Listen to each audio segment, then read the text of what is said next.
बहराइच में एक युवक भगवा झंडा फहराते दिखाई दे रहा है। आखिर इस लड़के का नाम क्या है और बहराइच की हिंसा की पूरी कहानी क्या है?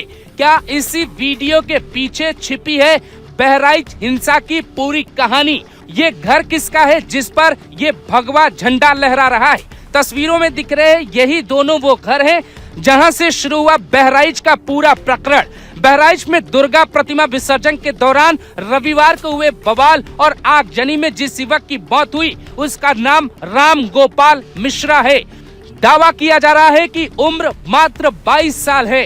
4 महीने पहले शादी हुई लेकिन उसकी जिंदगी आगे नहीं बढ़ पाई। ये खबर जब पत्नी को मिली तो वो बेहोश हो गई। थोड़ी देर बाद जब होश आया तो वो बोली, बदला तो बदला चाहिए। योगी आदित्यनाथ हैं तो यकीन है, लेकिन बदला खून का खून से चाहिए। बहराइच से 40 किलोमीटर दूर एक इलाका पड़ता है जिसका नाम है महाराजगंज। उसे बाजार भी कहते हैं। यहीं से विसर्जन के लिए दुर्गा की प्रतिमा लेकर एक गांव के कई लोग पहुंचे थे।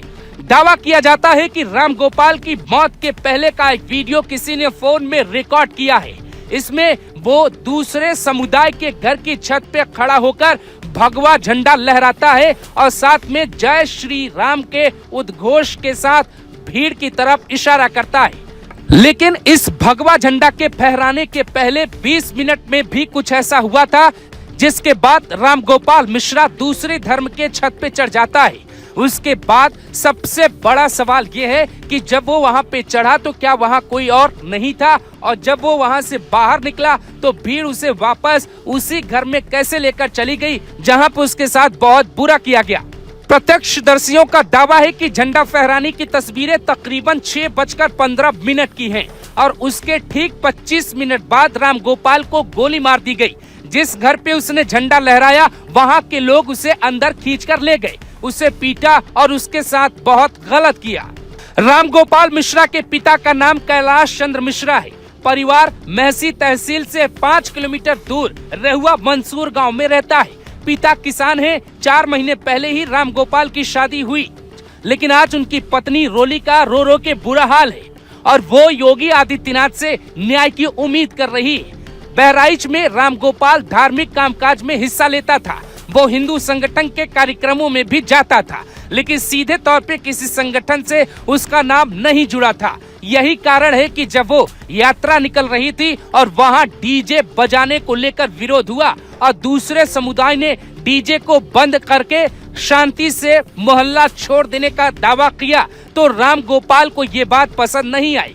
राम गोपाल को सामने एक घर दिखा जहाँ पे किसी और धर्म का झंडा लगा हुआ दिखाई देता है। राम गोपाल छत पे चढ़ता है, पहले उस झंडे को उतारता है और उसके बाद भगवा झंडा लहराता है। ये तस्वीरें बहराइच में कुछ मिनट में ही वायरल हो जाती है और इस वीडियो के बाद पूरे बहराइच का माहौल खराब हो जाता है। गोपाल मिश्रा की मौत से पहले का जो वीडियो है वो मूर्ति विसर्जन के दौरान हुए बवाल के दौरान का ही है। इसमें राम गोपाल छत पे चढ़ता हुआ दिखाई देता है। विसर्जन यात्रा में शामिल लोग दावा करते हैं कि जिस घर से पहले पथराव हुआ था राम गोपाल उस घर की छत पे चढ़ गया। छत पर लगा एक झंडा हटाया तो रेलिंग टूट गई। इसके बाद उसकी जगह भगवा झंडा लगा दिया। यात्रा में शामिल लोग जय बजरंगबली के नारे लगा रहे थे। गोपाल भी छत से नारे लगा रहा था, ऐसा तस्वीरों में दिखाई देता है।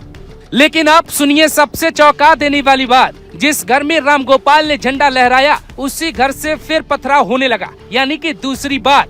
थोड़ी देर बाद घर से 8 से 10 लोग निकले और गोपाल को अपने साथ अंदर की तरफ लेकर गए। उसके साथ अंदर जो बेरहमी दिखाई गई उसकी ना हम तस्वीरें दिखा सकते हैं और ना ही आपको बता सकते हैं। इसी दौरान उसे गोली भी मारी गई और आवाज बाहर तक आई जिसे लोग सुन रहे थे।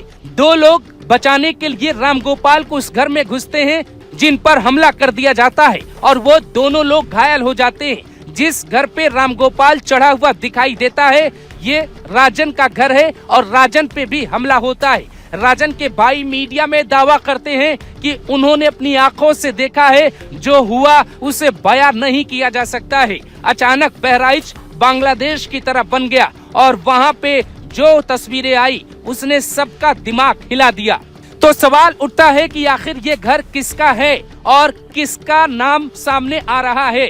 दावा किया जा रहा है कि जिस वक्त प्रतिमा लेकर भीड़ आगे बढ़ रही थी। इसी दौरान अब्दुल हमीद के घर से अचानक पथराव शुरू हुआ। यानी जिस घर पे रामगोपाल चढ़ा हुआ आपको दिखाई दे रहा है वो घर अब्दुल हमीद का है और अब्दुल हमीद के घर से ही पथराव हुए।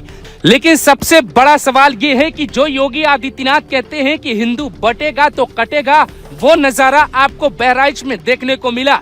जब रामगोपाल की अंतिम यात्रा निकाली गई तो उसमें तकरीबन 10,000 लोग शामिल हुए। हाथों में लाठी लिए लोग जय श्री राम की नारेबाजी कर रहे थे। और इसमें किस जाति के कितने लोग थे, क्या अखिलेश यादव गिन पाएंगे? क्या जाति आरक्षण की बात करने वालों के लिए ये तस्वीर ठीक नहीं है? क्योंकि जिस वक्त अंतिम यात्रा रामगोपाल की निकाली जा रही थी उस वक्त की तस्वीरें देखकर अच्छे नेताओं के होश उड़ गए। पूरा बहराइच रामगोपाल के परिवार के साथ खड़ा हो गया। लेकिन दूसरी तरफ योगी आदित्यनाथ का एक्शन भी जारी है और ये एक्शन तब तक जारी रहेगा जब तक सारे दंगाई जेल के भीतर नहीं पहुंच जाते।